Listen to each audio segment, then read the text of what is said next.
Warahmatullahi wabarakatuh. Selamat sore, salam sejahtera buat kita semua. Shalom, Om Swastiastu, Namo Buddhaya, Salam Pancasila. Salam. Kita berjumpa lagi di podcast Palu, dan sore hari ini kita live di Facebook podcast Palu dan juga di Facebook Wijaya Chandra. Nah, kali ini kita akan membahas kemarin kita membahas agak isu-isu yang cukup berat. Nah, kali ini isu kita berat juga sih sebenarnya, karena olahraga berat. Tapi yang kita bahas olahraga berat tapi ringan dan sehat begitu ya. Kita akan membahas soal agenda dari Persatuan Binaraga Fitness Indonesia Sulawesi Tengah atau PBFI yang akan menggelar turnamen Open Turnamen Body Contest 2023 di Kota Palu. Sudah hadir saat ini Ketua PBFI Bapak Wijaya Chandra, kami akrab memanggil dengan sapaan Wawi. Apa kabar Wawi? Baik, Saudara Roni, sehat selalu. Luar biasa. Dengan kesibukan, Pak Awi masih menyempatkan diri untuk mengisi acara ini karena memang hari ini juga salah satu pembinanya atau ketuanya adalah Pak Awi.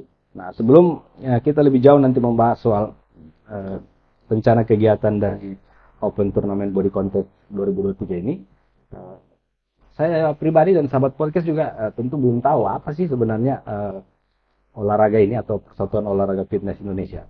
Kita ingin tahu mungkin gambaran umumnya, Pak bisa dijelaskan? Iya, baik. Terima kasih, Saudara Roni, pemirsa podcast Palu yang saya cintai. Olahraga binaraga saat ini sudah sangat membudaya dan masyarakat. Jadi sebetulnya sejarahnya tahun 40-an itu sudah berdiri namanya PAPSI. Oh, PAPSI. Ya, Persatuan Atletisi Berat Binaraga Seluruh Indonesia. Tapi pasca sekitar tahun-tahun 2021 kalau tidak salah itu, 2020 di PON terakhir ke Jawa Barat, nah, itu karena keputusan dari Federasi Pusat Dunia bahwa tiap cabang ini harus punya badan masing-masing, tidak boleh tergabung satu dalam PAPSI. Jadi terpecahlah jadi 3. Di situ ada PAPSI tetap pakai endurasi, ada itu PABERSI, itu angkat berat, dan terakhir ada PBFI, Persatuan Binaraga Fitness Indonesia. Jadi binaraga ini cabang utamanya itu adalah bodybuilding, itu binaraga. Dia kalau di internasional, kalau yang kelas umumnya itu ada 10 kelas. Ya, dari berat badan 55 sampai 100. Tapi di segmen secara lainnya itu ada beberapa cabang yang bisa dipertandingkan. Di level pemula dia punya model fisik, setelah itu mereka juga punya atletik fisik, ya kan? Dan sampai ke bodybuilding pemula dan profesional. Kan ada juga kelas-kelas yang kalau di internasional dipertandingkan itu kelas untuk yang up to 45 year, 5 tahun ke atas atau 50 tahun ke atas. Bahkan saya sempat menyaksikan atlet sampai usia 70 tahun masih bertanding. Nah, itu luar biasa. Jadi memang olahraga ini bisa dikatakan mencakup seluruh usia di atas 17 tahun tentunya. Kan? Karena pembentukan otot kalau masih 17 tahun tidak akan maksimal kalau dia berfitness. Takutnya masih menghambat pertumbuhan tubuh anak-anak.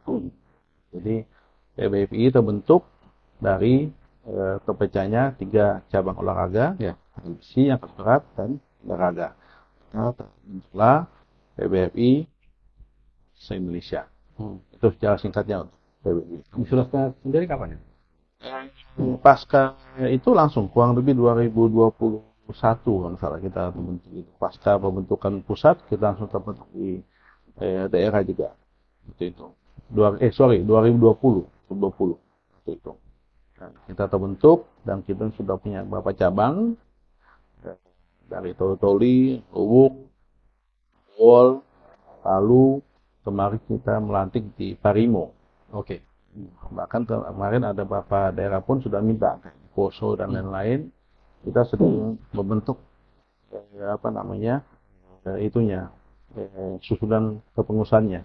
Karena olahraga ini sangat potensi, karena di mana ada tempat fitness, nanti di situ ada potensi atlet untuk bidang raga dan cabang istilahnya segmen lainnya, gitu. Udah, Roni. Kalau di Sulteng sendiri berapa jumlah member atau anggotanya?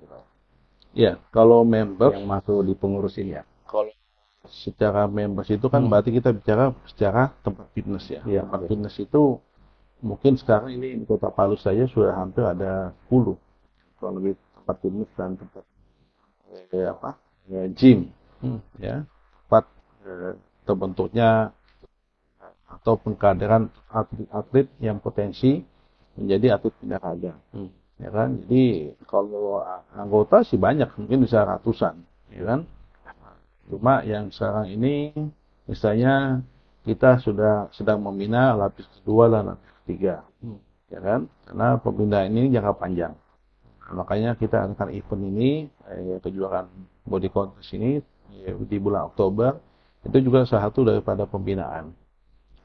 Tahun lalu kita sempat datang ke Jurda tapi open turnamen. Nah, itu di Ampana. Itu peserta dari Makassar, dari Gorontalo, dari Maluku bahkan datang untuk ikut di kejuaraan itu. Jadi potensinya yaitu di mana ada gym, berarti di situ pasti ada atlet.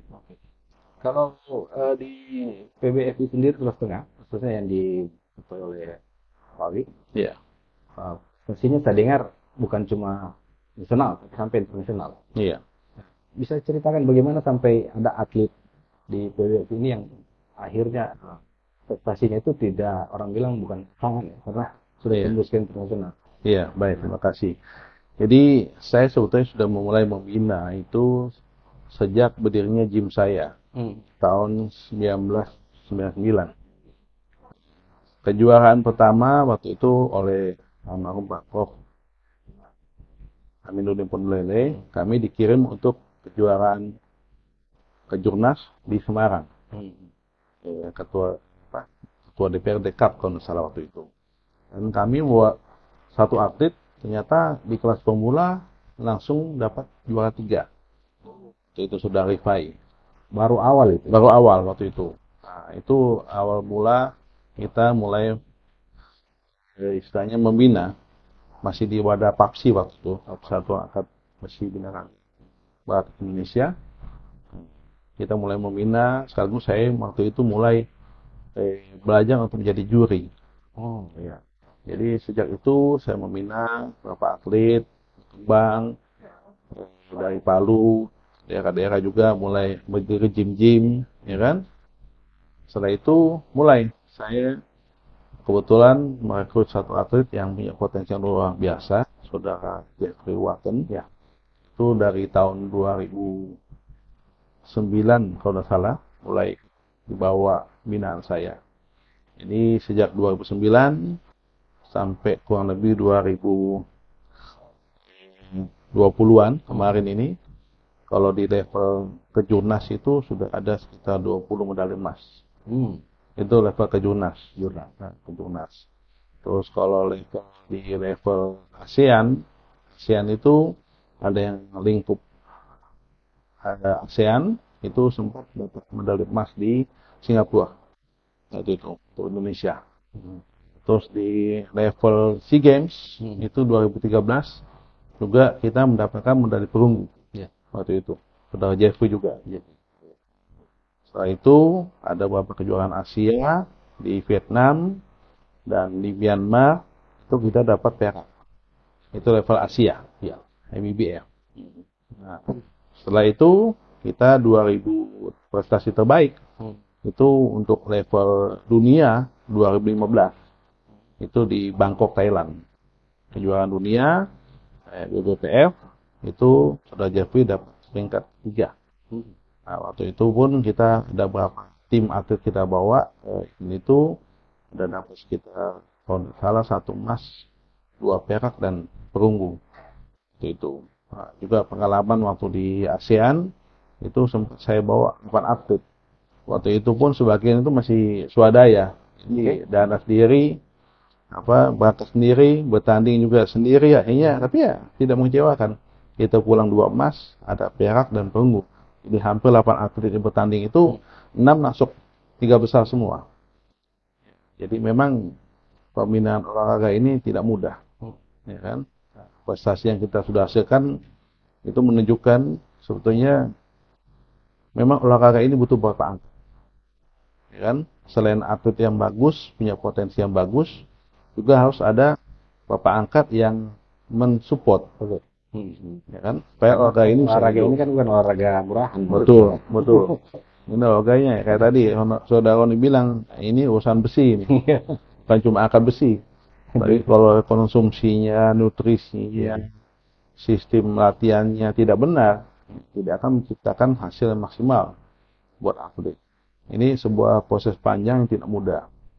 Jadi memang saya sangat bersyukur memiliki atlet yang punya mental bagus, ya kan? Supaya seperti saudara Jeffrey Watton, ya. Jadi dari tahun 2009 sampai saat ini pun beliau sangat berprestasi, dan sekarang beliau menjadi pelatih khusus kepada hampir semua cabur. Oh ya?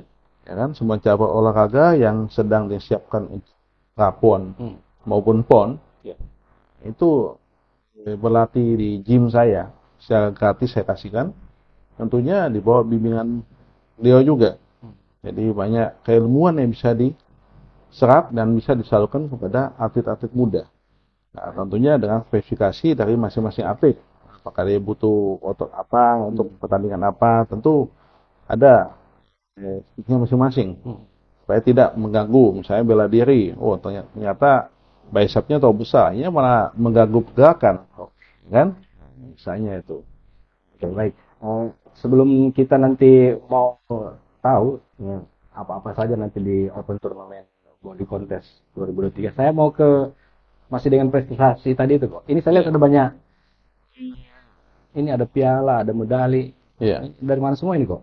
Saya pusing melihat kalau banyak ini. Ini kalau mau ditaruh semua satu meja enggak cukup ini. Ini cuma sebagian dari Mister Indonesia ini 2016 ini. Ini siapa anunya nih? Juara 1 ini. Ini kan kelas sama Jeffrey Watton. Ini dia kelas 60 juara 1 di Bandung 7-8 Mei 2016. Itu juga di Mister Indonesia ya. Juara seri 1 Jakarta. Oh, itu. Medali emas ini ya. Kalau ini di Vietnam. Oh, ini internasional itu. Iya, ini Vietnam ini. Ini waktu itu senior men's bodybuilding juga. Sama, Jeffrey juga. Oh iya. Ini ada anunya. Ya. Oh, ini sama ya sama pialanya? Iya, sama, itu sama. Ini juga di mana ini? Oh, Myanmar juga, Yangon ini. Ini juara 2 ini. Second place ini. Ya, ini perak ini. Ini perak waktu kejuaraan South Asia ya. Ini kalau misalnya ini emas ya. Ini emas Singapura ini. Singapura. Oh iya. Banyak internasionalnya sih. Iya. Nah, kalau ini yang pon. Oh, pon. Iya. Ini medali di pon. Jadi di 3 pon saudara Jeffrey itu menyumbangkan 2 medali perak dan 1 emas. Emas. Iya, kan kemarin ada yang dianulir ya. Iya, dianulir itu karena doping. Jadi yang juara satunya yang di Jawa Barat itu atlet Jateng itu karena suspend doping, jadi dianulir ya Jeffrey yang dapat emas. Ya. Jadi itu ya sahabat podcast dan pemirsa podcast Palu. Ternyata olahraga ini selain olahraga berat yang diangkat, berat juga nutrisinya, tentu duitnya juga pembinaannya. Tapi ternyata ini adalah olahraga yang sudah mengukur prestasi bukan cuma nasional tapi internasional. Awi salah satu yang mensupport ini dan menjadi ketua PBFI Sulawesi Tengah. Kemudian tadi sudah dijelaskan soal PBFI, kemudian ternyata di Indonesia namanya PBFI, kemudian di Asia itu ABBF ya. Iya, ASEAN Bodybuilding dan Federation. Pak Awi ini juga juri internasional. Iya, di WBPF. Jadi kalau dia levelnya itu, kalau di nasional namanya PBFI. Setelah itu di ASEAN, ABPF. Southeast Asian Bodybuilding Federation FISIC. Kalau di Asia namanya ABBF, Asian Bodybuilding Federation FISIC. Kalau di dunia World BBFF. Nah, kebetulan saya setelah 20 tahun lebih pengalaman menjuri, dikasih kepercayaan untuk menjadi juri dunia. Ini pin saya. Juri dunia asal Indonesia loh. Di Indonesia berapa? Saat ini yang diakui juri dunia itu mungkin cuma 3 orang. 3 orang. Salah satunya di Palu. Iya. Kita tepuk tangan dulu. Luar biasa. Di Palu, coy. Jadi yang kami pandang enteng. Orang dia bilang saya begitu. Dan saya juga sudah 2 kali bertugas di SEA Games. Wow, Ya, SEA Games. 2 kali SEA Games ini. Luar biasa. Ya, bahasa. Jadi di SEA Games Myanmar, saya juga bertugas on duty untuk juri SEA Games. Kemarin sih di Vietnam juga yang terakhir ini diundang. Cuma ya karena kondisi waktu itu kondisi negara lagi berat untuk memberangkatkan semua atlet. Ini kan atlet binaraga tidak berangkat. Jadi ya tidak mungkin atlet tidak berangkat, kita berangkat kan, kita lucu kan. Tapi itu sebuah kebanggaan. Kita bisa dipercaya dipanggil secara khusus untuk bertugas di kejuaraan SEA Games. Di luar itu ya kejuaraan dunia dan lain-lain saya juga sudah bertugas sebagai juri juga. Oke, kita ke soal Open Turnamen Body Contest 2023. Ini adalah turnamen yang menurut saya terkeren di Palu. Nah, karena kenapa? Karena ada juri dunia juga di sini akan yang mensupport, dan salah satu jurinya mungkin Jaya Pak. Iya, terima kasih. Boleh kita dikasih gambaran kok di Open Turnamen Body Contest 2023 ini adakah kriterianya, nanti ada apa-apa saja itu? Jenis-jenis lomba, saya kurang paham karena mendalami olahraga ini. Iya, baik, terima kasih. Ya, jadi saya juga sekaligus mengajak kepada para atlet binaraga Sulawesi Tengah khususnya, karena ini khusus lokal Sulawesi Tengah, supaya kita bisa betul-betul menyeleksi dan meningkatkan pembinaan, sekaligus menambah semangat atlet yang sudah berlatih keras selama ini. Tentunya sebuah perjuangan tidak mudah untuk menjadi atlet. Kita akan mempertandingkan 3 kelas, ya. Di situ ada main model fitness, ya, terus ada main sport dan atletik fisik. Nah, jadi masing-masing kelas ini sebetulnya tujuannya membuat kelas-kelas ini supaya para atlet ini punya jenjang.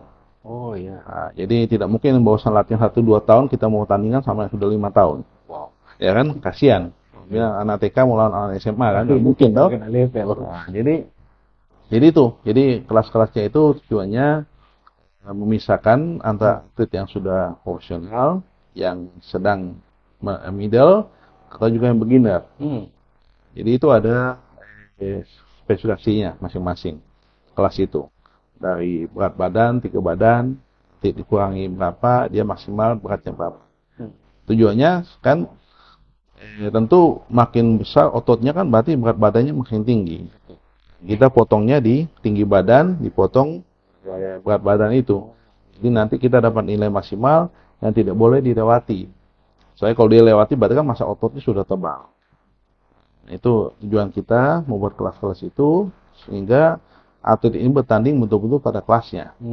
Ya kan? Jangan karena dia bilang, oh saya mau coba semua kelas supaya mau bisa menang di semua kelas. Nggak boleh. Jadi kalau kau memang masih beginner, masih pemula, masih kurang dari 2 tahun latihan, nah bisa di main model. Kapan kegiatannya, Pak? Itu rencana 29 Oktober ya. 1 hari aja? Iya, 1 hari itu. Rencana di Millennium kita akan ada. Itu akan kita adakan semua itu pertandingan dari penyisian awal. Kita akan mencari 15 besar. Setelah itu kita akan mencari 5 atau 6 besar untuk finalnya. Kemudian cara daftarnya bagaimana ya? Saya tahu yang nonton ini sudah ancang-ancang siapa? Baik, nanti bisa langsung datang ke Millennium atau nanti lihat di flyer-flyer itu ada kontak personnya sama ada nomor HP-nya untuk pendaftaran, dan ini semua gratis. Gratis? Ya, jadi kita kasih gratis untuk pendaftaran karena itu tujuan kita adalah pembinaan. Ya kan, olahraga ini kayak tadi Saudara Roni bilang tidak ringan. Jadi orang mau hobi itu kalau dia tidak siap, waduh, berat. Jadi orang bilang kalau nutrisinya itu, kalau orang biasa cuma makan 1 atau 3 piring, kalau atlet itu bisa sampai 6-7 piring. Kalau secara umum itu hitungannya. Tapi 7 piring itu bukan cuma nasi yang dimakan. Ya kan? Justru mereka cari makanan-makanan yang punya manfaat memaksimalkan kondisi otot, protein murni, susu, ya kan, daging dan lain-lain, ikan. Itu makanan yang butuh biaya, belum suplementasinya. Jadi hal-hal ini adalah apa ya? Seni mengolah tubuh. Seni kita mengenal tubuh kita ini kayak apa, mau diapakan, mau ditempa kayak apa, mau diisi dengan apa. Kan? Sehingga latihannya maksimal, nutrisinya maksimal, mentalnya juga siap. Ya kan? Karena kita tampil di atas panggung itu beda. Iya, betul. Kita coba pakai apa? Celana tanding itu, posing trunk itu. Itu kebanyakan cuma kalau orang awam mengatakan kayak celana dalam. Jadi yang kita mau tampilkan ini betul-betul otot kita. Ya kan? Kalau kita punya mental yang bagus, tidak punya semangat tanding, tidak punya fokus, kita belum tampil pun otot kita sudah hilang. Oh gitu ya? Ya. Kan bayangkan Anda mau tampil cuma menyanyi sudah tegang. Apalagi ya kan? Apa ini tanding? Otot ya? Nah, soal otot. Jadi, kalau dia sudah kalah duluan ototnya, kalah mentalnya, berpengaruh juga. Berpengaruh besar. Nah, itu makanya makin banyak atlet ikut bertanding di kejuaraan-kejuaraan baik daerah maupun nasional sampai internasional, itu tahapannya supaya dia punya pengalaman tanding.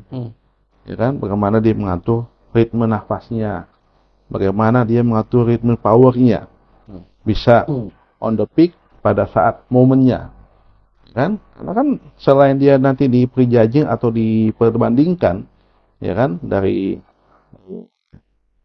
4 hadap kanan, terus ada 7 push wajib, terus ada push perbandingan lagi, masih ada lagi push bebas.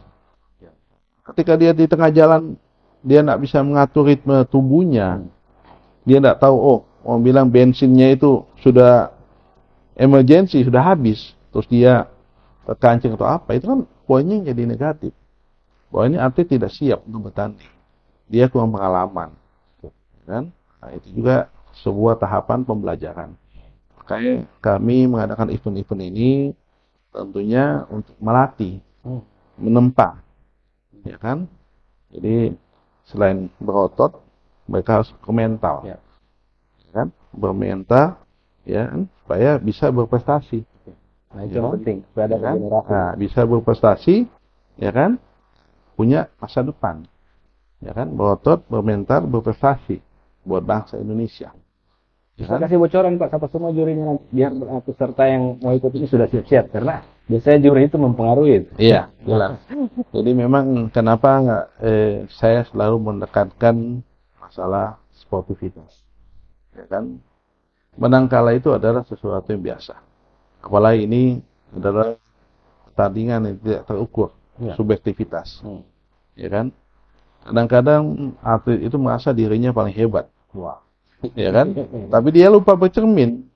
Ketika dia bercermin, dia cuma sendirian, dia paling hebat.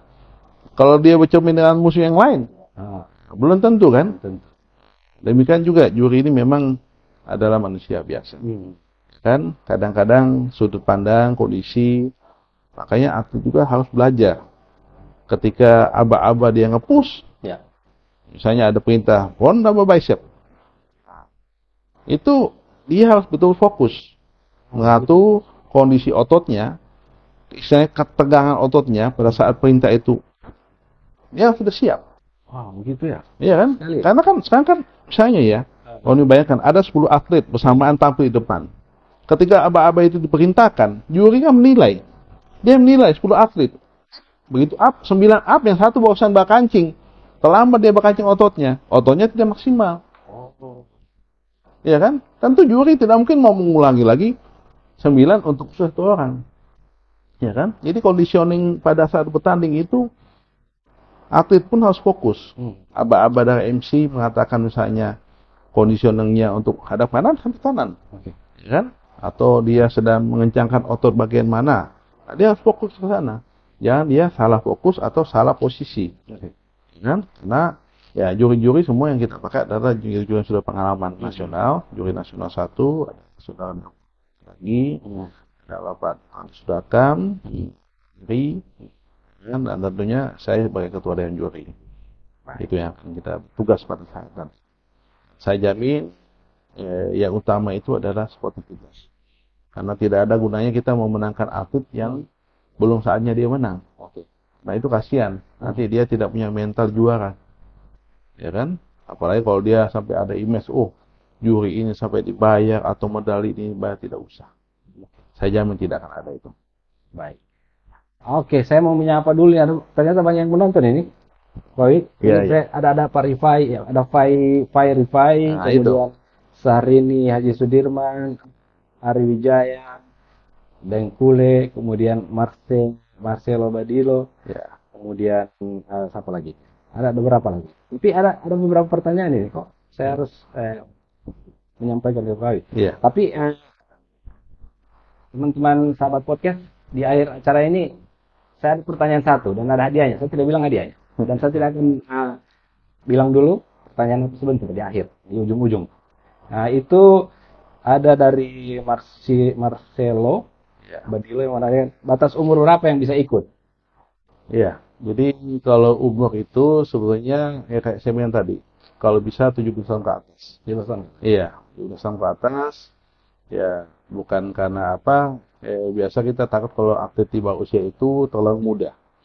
Ya kan? Karena masa pertumbuhan tubuhnya misalnya belum selesai.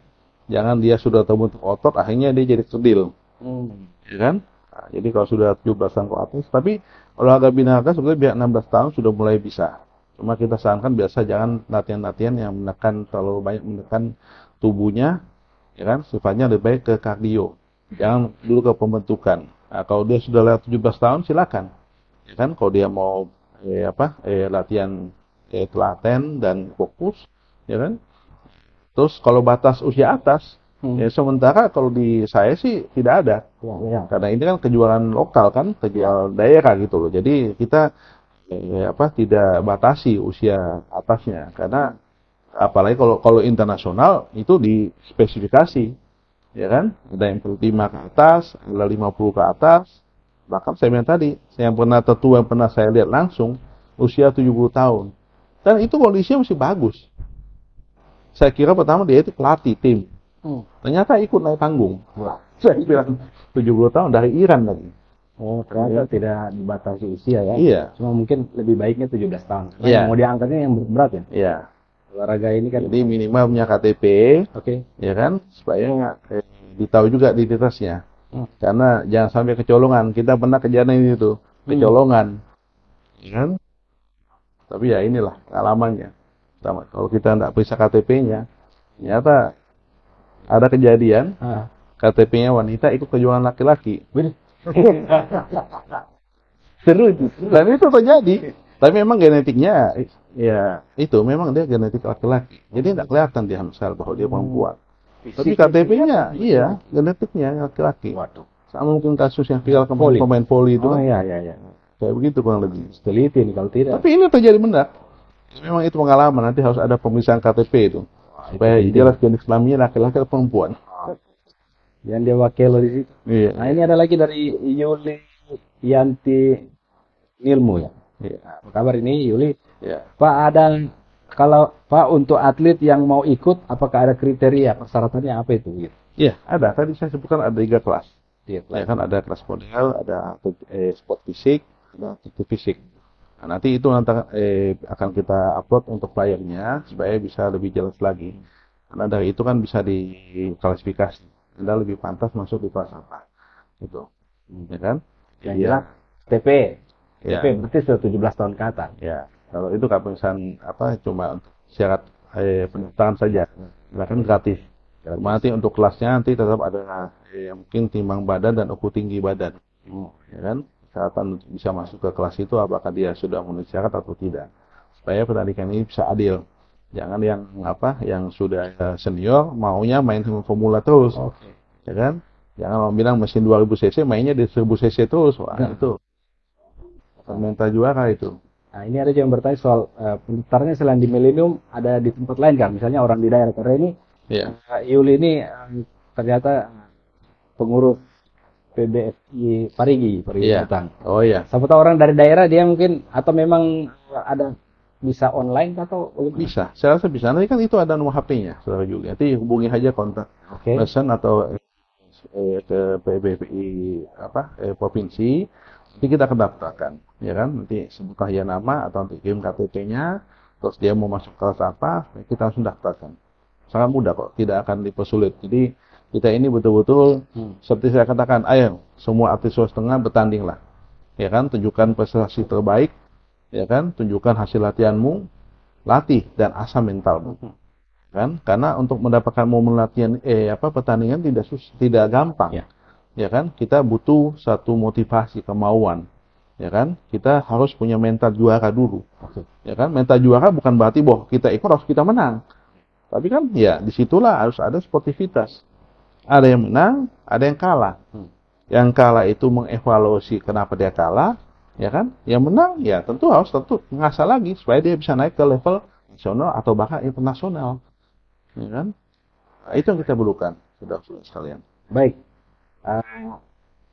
Kita akan masuki closing tadi. Di closing, kalau apa yang disampaikan nanti ke peserta, calon peserta, kemudian juga ke penonton kita di Sahabat Bal. Nah, sebelum Koawi closing seperti janji saya tadi, saya punya kuis. Nanti Koawi nanti sebentar hadiahnya apa? Apakah fitness gratis atau berenang? Yang bisa menjawab pertanyaan ini di chat ya, di chat live Facebook. Di Facebook resmi Podcast Palu. Jadi yang bisa menjawab pertanyaan saya itu pertanyaan yang menjawab paling benar pertama chattingannya. Didengar ya pertanyaannya. Saya tidak mau ulang dua kali nih. Ada berapa tadi dibilang cabang lomba yang akan di pertandingan di Open Turnamen Body Contest? Ada 3 Pak ya? Sebutkan 3 kriteria itu, bukan kriteria, kelas pertandingan. Jadi saya ulang sekali lagi, sebutkan 3 kelas di Open Turnamen Body Contest 2023. Yang benar jawab di chat Podcast Palu, 3 itu yang paling benar di paling cepat. Iya. Kasih dia. Fitness dan berenang gratis sama 1 bulan. Fitness gratis 1 bulan. Nah, catat itu. Tapi kalau berenang jangan lupa naik ya. Jadi saya ulang pertanyaannya. Siapa tahu ada yang baru dengar. Yang jawab paling benar pertama di kolom chat, ya, ada 3 tadi disebutkan Pak Awi, itu 3 yang mau dilombakan ini. Sebutkan 3 kelas itu pertandingan di Open Turnamen Body Contest 2023. Oke, saya tidak akan ulang lagi. Silakan jawab. Yang pertama hadiahnya itu adalah berenang gratis dengan fitness gratis. Oke, selama 1 bulan. Baik, Kowi, di closing kita, saya ingin Kowi mau menyampaikan motivasi lah untuk turnamen, untuk para atlet kita, khususnya di gelaran turnamen Body Contest 2023. Silakan, Pak. Ya, baik, terima kasih, Roni, para pemirsa Palu yang luar biasa. Semoga tetap sehat selalu dalam karya dan jiwa kita.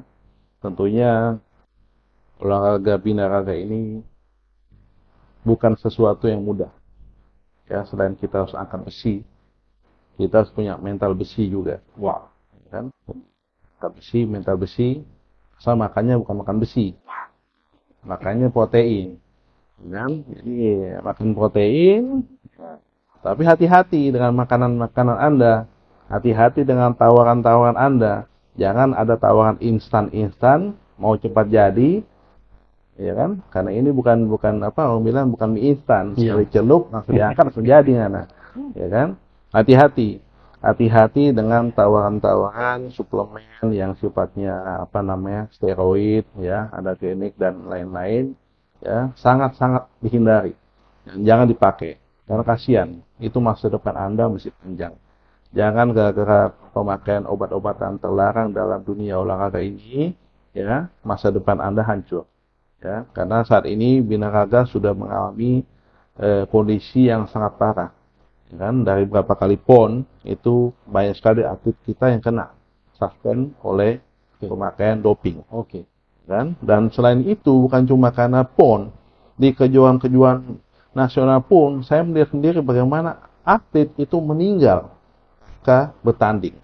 Memang dia juara, tapi setelah itu pulang jadi mayat dengan nama. Ya. Dan memang itu sebagian besar, ya walaupun tidak bisa dibuktikan secara klinis, tapi itu sudah menjadi pembicaraan publik bahwa itu karena pemakaian doping. Dia gagal jantung, ya, gagal ginjal, ya. Yang paling kasihan itu impotensi. Oke. Habis masa depan. Baik. Ya kan? Ya. Kau juara di atas panggung, Ya. tapi di atas ranjang habis kau. Ya kan? Jadi buat apa kita jadi atlet berotot tapi ya kan habis kita di masa depan. Luar biasa. Ya kan? Jadi ya berotot itu harus bermental, ya, harus beriman, ya kan, supaya bisa berprestasi buat bangsa. Ya. Jadi jangan cuma besar ototnya, tapi kalah mentalnya. Ya kan? Hiduplah profesional, penuh semangat, dedikasi, keuletan, ya, supaya bisa mencapai sebuah prestasi terbaik dan bisa memuaskan diri Anda maupun keluarga Anda. Jangan cuma kepuasan sesaat di atas panggung. Ya, mari kita jaga olahraga yang tetap bersih, kita jaga sportivitas sebagai junjungan kita dalam berolahraga. Itu, Saudara Roni. Baik, terima kasih baik sekali, Pak Wi. Iya. Demikian sahabat podcast Palu, Ketua Satuan Fitness Binaraga Fitness Indonesia PBFI Indonesia Sulawesi Tengah, Wijaya Chandra, atau kami akrab memanggil. Terima kasih Koi, sampai bertemu lagi di podcast berikutnya bersama saya Roni Sandi dan kru yang bertugas mengucapkan selamat. Terima kasih atas kebersamaan, sampai berjumpa lagi. Iya, sampai jumpa.